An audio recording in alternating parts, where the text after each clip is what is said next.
My name is Rose Riley, and I'm a member of the League of Women Voters of Washtenaw County.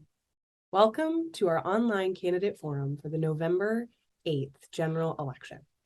The League is a nonpartisan, nonprofit organization that promotes voter education and participation, and we host candidate forums to help voters make informed choices. Now, let's hear from the candidates. Good evening. My name is John Chamberlain, and I will moderate the forum tonight. It's my honor to introduce three nonpartisan candidates running in the November general election for Washtenaw County College trustee: Angela Davis, David Malcolm, and William Milliken. And I want to thank the candidates for participating in the forum. And we're now ready for opening statements. Ms. Davis, you're first. Thank you. Since Washtenaw Community College opened its doors, the college has been the front runner of producing the finest, more sought after students in the area. The environment at WCC is one that exceeds excellence and professionalism when a student is preparing to enter the workforce, whether that student chooses a certificate or an associate degree. That student is equipped with the knowledge, skills, and abilities to compete in any job market and is accepted to any four-year institution. When elected in 2016, I established and maintained the position of remaining focused on the student's success through their educational journey by way of curriculums that are current to today's job market. I love Washtenaw Community College, and I love how the college is respected by all the Ann Arbor residents in Washtenaw County as a whole. Thank you. Now, Mr. Malcolm, maybe you have your opening statement. Thank you for allowing me to sit before you and answer any questions you may have for me this evening. My name is David Malcolm. I'm a longtime Ann Arbor resident. I began taking classes at Washtenaw Community College as early as 1990. I came back in 1999 and began my studies, fell in love with Washtenaw Community College, became an employee in 2001, and currently I am still employed by Washtenaw Community College. I completed a degree, multiple certificates at Washtenaw Community College. My wife is an alum. All my kids have taken classes at WCC. And as a 21-year employee, I am coming to you all in a little different way than my opponents here. I see a lot of things at WCC that I do not like, the path that the college is taking. And I am not a politician. I don't like politics, but I do love Washtenaw Community College. So much so that on a facilities salary, I donated $10,000 of my own money to help single mothers out with their tuition, their transportation, and their expenses while attending WCC in my mother's name, who was also a single mother that was unfortunately unable to complete her education at WCC. I would like to continue my support for WCC as a taxpayer, as an alumnus, and I would also like to make sure we get back on the path to making WCC what it was created for, the the underserved and the dispossessed students of Washtenaw community and surrounding areas. Thank you. Finally, may we have your opening statement, Mr. Milliken? I'm Bill Milliken, and I am presently the chair of the Board of Trustees at the college. Prior to being elected trustee of the college, I spent 6 years on the Washtenaw Community College Foundation Board. So I've had a good view of the college from a lot of different vantage points. Been active in the community and in Washtenaw County since I have lived here. I was president of the Michigan Realtors. I chaired the board of the Ann Arbor Chamber of Commerce. Okay, we're now ready for the questions. We'll start with Mr. Malcolm for the first question, having to do with remedial courses. WCC has recently joined a national trend to cut back on non-credit remedial courses designed to prepare students for credit-bearing coursework. How does this decision affect the quality of education offered at WCC? I think it affects the quality of education drastically because a lot of people in the community need those remedial courses to move forward in life. And that's what WCC was created for those non-traditional students that can't go to four-year colleges, to come to WCC to prepare them to move forward with their education. And I think that I would definitely support bringing those courses back. Okay, thank you. Next, Mr. Milliken. Well, we've got this year about 18,000 students at the college that are enrolled in various levels of coursework. And we're the single largest number of transfers going to the University of Michigan. And 30% of the enrollees at Eastern Michigan University come from Washtenaw Community College. So there's a lot of diversity there. There's a lot of demand for our students, and I think that we're doing well. Thank you. And Ms. Davis. Yes, remedial courses are one of the most important set of classes that have to be taken because a number of the students that come into Washtenaw Community College are below reading level, math level for their grade. And so, but in the past, we have had them partnered with the literacy organization to bring them up to level where they can compete in other higher grade courses, the English, the math, and the science. I don't believe that WCC will alter that model. It has worked successfully for us and as well as for the students for their ongoing educational success. Okay, thank you. The next question is on ratings for colleges. The Integrated Post-Secondary Education Data System, National Center for Educational Statistics, uses a variety of metrics to rate colleges, including graduation rates, transfer rates, employment rates for alumni, and student surveys. Are these valid metrics, and what is the appropriate balance among them? We'll begin with Mr. Milliken. Well, this is at the trustee level, I'm not well versed in this. I think this is something the trustees are a policy level board, and this is something that the administration manages on behalf of the college. And I'd have to defer to them and their thinking on this. Okay. And Ms. Davis. I have to agree with my colleague, Bill Milliken, because this is an area of which the executive staff handles. And though we do get the report of the statistical rates, we are not in the weeds, if you will, in understanding, in getting all of how all of it is gathered. So that we stay apart from and have the executive staff and the president to handle that. Thank you. Mr. Malcolm.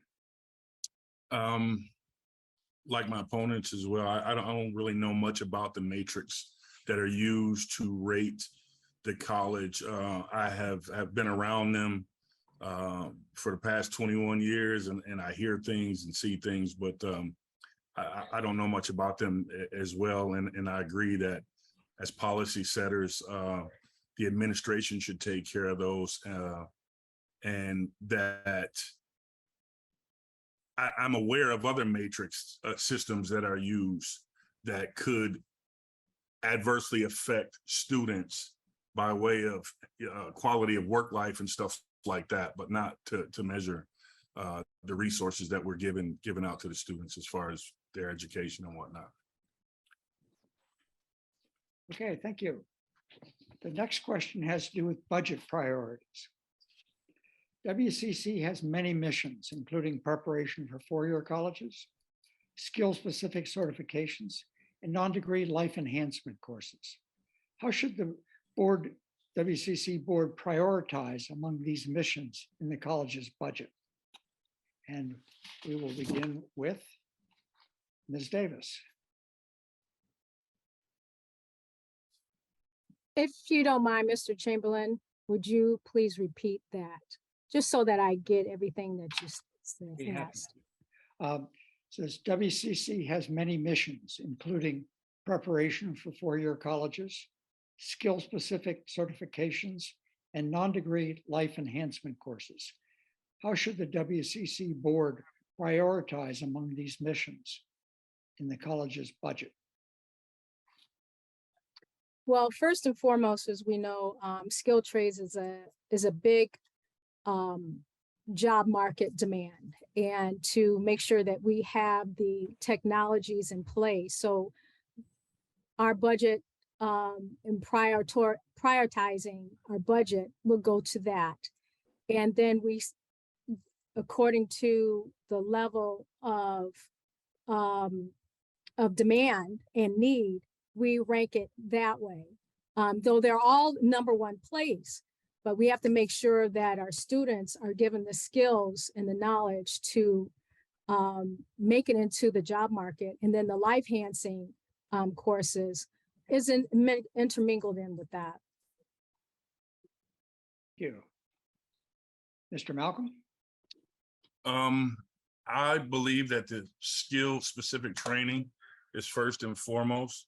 Again, Washtenaw Community College was put in place to help those in need in our community get a better education to prepare them for the workforce, and to follow the four-year education, definitely to help people move forward in their education and get a better education, and everything else after that shall follow.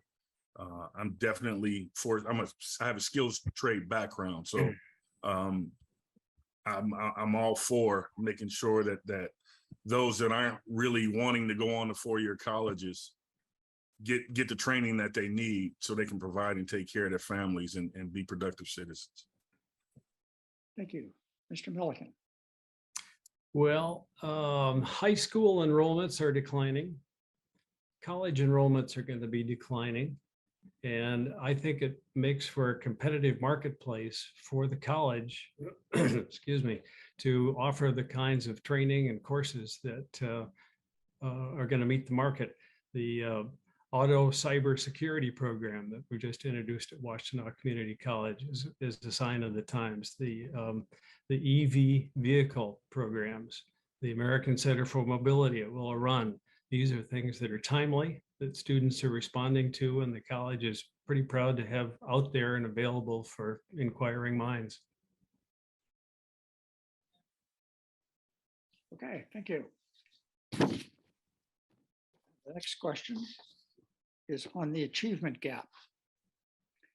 According to WCC's website, the current timely graduation rate for full-time African American and Hispanic students is 11%, compared to 31% for white students. What additional steps should Washtenaw Community College be taking to address these gaps, and how can these steps be paid for?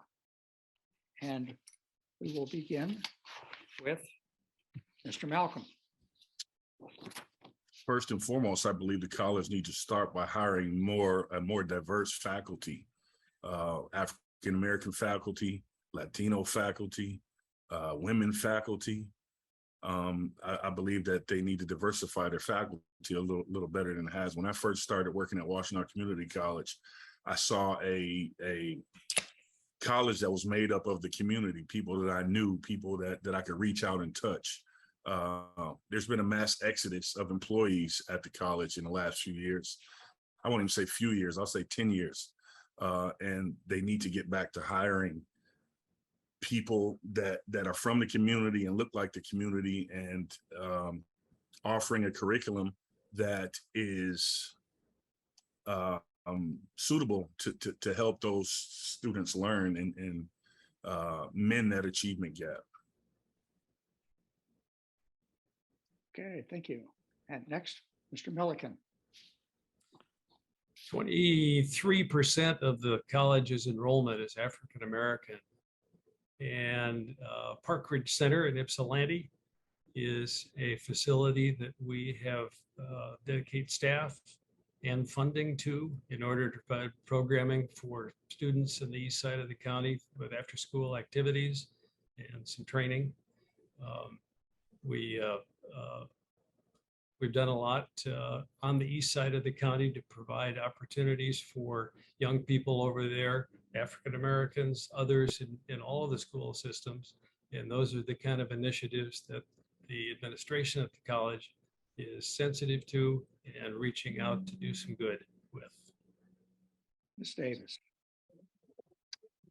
Yes, it has been a duty of ours to increase our minority, African American, and other minorities students, but enrollment. But we have really taken great strides within the last 6 years that I've been on the board.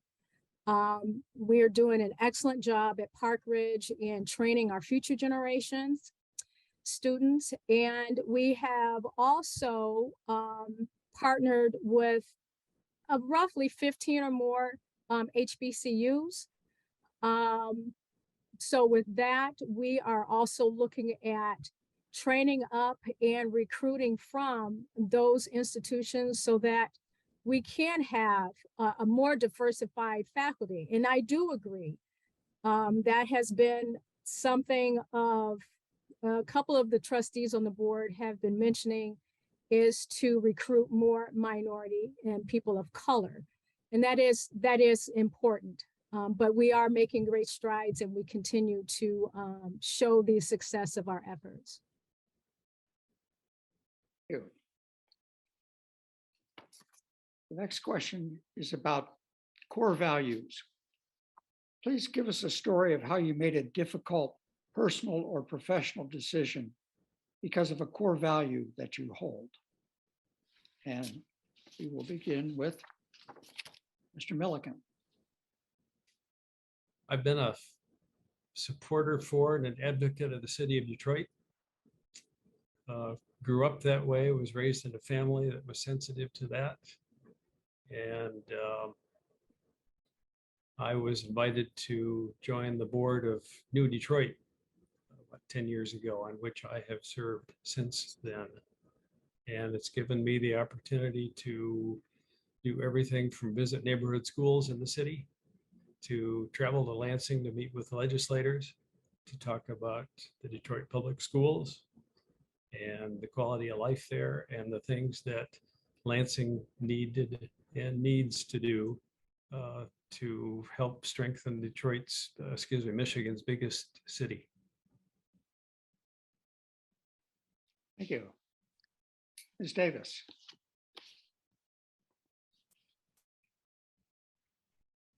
Well, I've always been a big advocate of education. And though it was kind of late in life, was younger, didn't think much about school and such, but as I got older and I saw the importance of it, of course, we all know it's important, but in the aspect of being a contributing member of society. And I had, before I got on the board and ran in 2016, I had always been a champion of reading. And when I was living in Houston, Texas, before I relocated back to Ann Arbor, I was a member of the Houston Literacy Organization. And I was a personal tutor to a number of residents there, young teenagers, which I wanted to focus on. And since moving back home, even though I'm not with the Washtenaw Literacy Organization anymore, but I still carry that sense of value and passion to every young child that I meet, teenager, and even an adult who have come in from a different background, town, country, and they need English as a second language. I've we've directed them to Washtenaw literacy, and also encouraged them to attend WCC for the skills that they would need to upgrade their educational journey. Mr. Malcolm. Well, I was raised by two very stern grandfathers from the South, and I was raised to be a man, you know, get a job, take care of your family, give back to your community, and fight for what you believe in. And I mentor at-risk youth throughout our city. I'm a product of the Roberto Clemente Student Development Center, who under Joseph Doolin, I learned a lot about being a man. So I try and help out where I can there.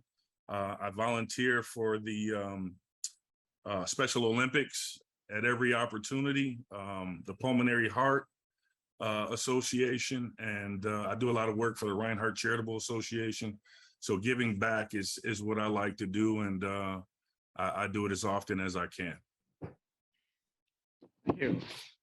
Okay, we'll now turn to the last question.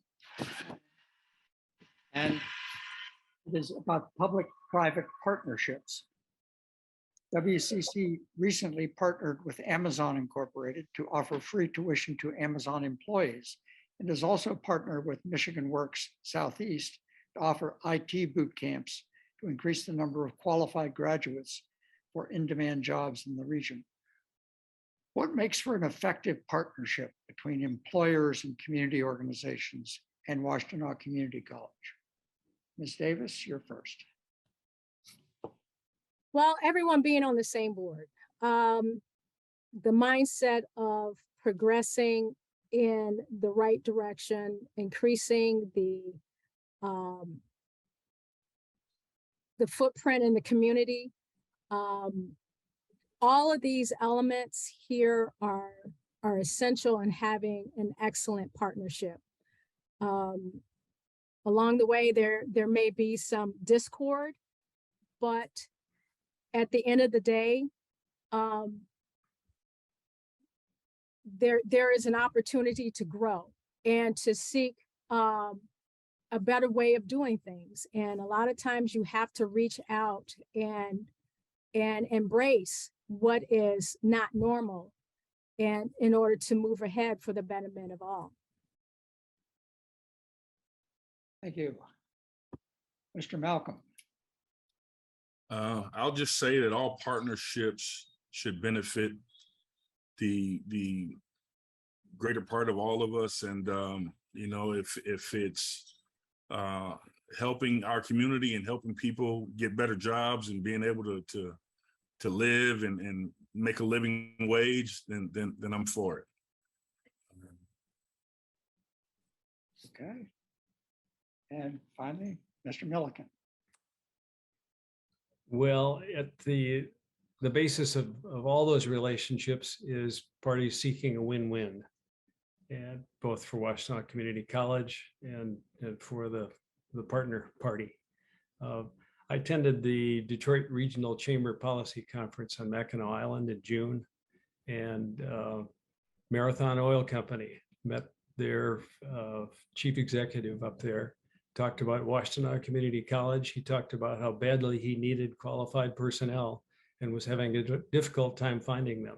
We've since got a dialogue going with Marathon Oil in Detroit to see how we at the college can work with them to provide the kind of people that they want.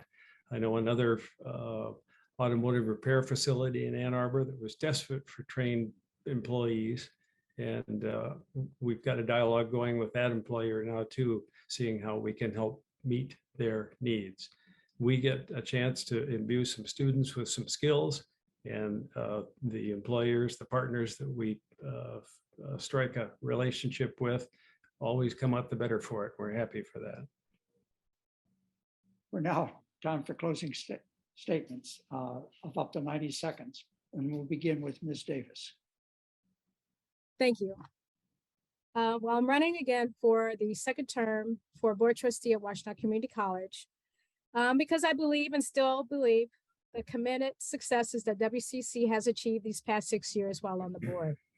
If I keep my seat at the table, my position remains focused in keeping tuition affordable and be an advocate for women and apply for non-traditional skilled labor vocations and be a champion for apprenticeship programs and STEM medical science careers. I ask for your vote on November 8th to vote for me, Angela Davis. Thank you. Thank you. Mr. Malcolm. Again, I'll say that as an employee at Washtenaw Community College for 21 years, I don't like the things that I'm seeing going on at the college. I am not a politician. I really do not like politics, but after talking to people within the college, talking to my family and people within the community, I was asked to step up and represent those that aren't being heard. And I totally stand to do that. And I want the best for Washtenaw Community College. I want the best for the taxpayers and the students. And I will do everything in my power, if elected, to make sure students and taxpayers are first, and that the faculty and staff and those that provide the great services that they do are listened to and heard and worked with to keep Washtenaw the great institution that it is. Thank you. And Mr. Milliken. Thank you. If there's anybody in the viewing audience that would like to understand why the three of us are interested in stepping up to be a part of the college board, come to the scholarship luncheon at the college on December 1st at the newly renovated Morris Lawrence building, and you will have a chance to hear three of our students talk to the audience. A couple hundred people will be at this luncheon about what their education at Washtenaw Community College has meant to them, the opportunities that it's provided them, the changes in their lives that it's brought about. It'll tear at your heartstrings, and it really is the crux of why we do the work that we do when we pull up at the board table at the college. The Washtenaw Community College Foundation gave away about $850,000 in the past year in scholarships. A lot of students have Pell Grants. There are lots of mechanisms in place to give motivated young men, women, and seniors opportunities to learn things and put some skills to work. And that's what I'm hoping I can continue to do too. Thank you. And I want to thank all three of you for participating in this valuable session. And thank you for running for office, and thank you for showing up for the League of Women Voters Forum. The League thanks the candidates and volunteers who participated in tonight's forum and community members who submitted questions. Please urge others to view our forums. Most importantly, please vote in the November 8th general elections, either by absentee ballot or in person.